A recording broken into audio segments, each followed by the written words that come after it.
Welcome to Penrose Learning, where we make understanding easy. In this video, I will explain how to use the MID formula in Excel. This powerful function helps you extract a specific number of characters from the middle of a text string. It's incredibly useful for cleaning data or isolating particular pieces of information from larger text entries. We'll cover its basic structure and then dive into practical applications. Get ready to master this essential Excel tool for efficient data manipulation.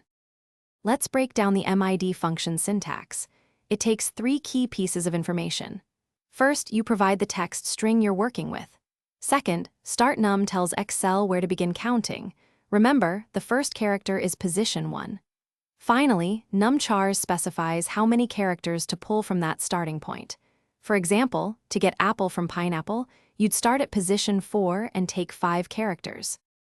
The MID function shines in practical scenarios. Imagine you have a list of product ID like ABC 12345XYZ. You could use MID to extract just the 12345 part. Or, if you have full names, you can easily grab a middle initial.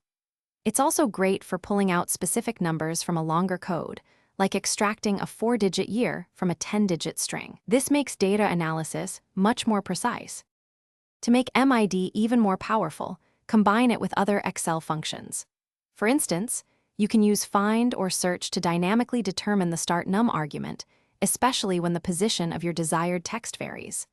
You can also pair it with len to extract characters from the end of a string, or even from a specific point towards the end. This nesting creates highly flexible formulas that adapt to your data, saving you significant time and effort. Thanks for watching. If this was helpful, leave a like and consider subscribing. See you next time.